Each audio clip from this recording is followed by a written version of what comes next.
నేను బాగున్నానా? నువ్వు ఇష్టపడేలా ఉన్నానా? సగం. అదేంటి సగం? నేను కాలేజీలో చూసిన ఇష్యూకి ఇప్పుడు చూస్తున్న ఇష్యూకి చాలా తేడా ఉంది. తలుపులు ముయ్యండి. ఏ ఎవరిని వింటారనా? కాదండి, నా పాట మీరు తప్ప వీరు ఎవ్వరూ వినకూడదు.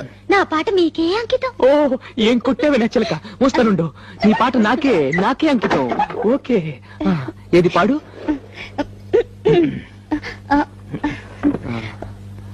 అబ్బా, మీరు నా మొహం అంక చూడకండి, నాకు సిగ్గేస్తుంది. నీ మొహం చూడకుండా ఇంకేం చూడమంటావే?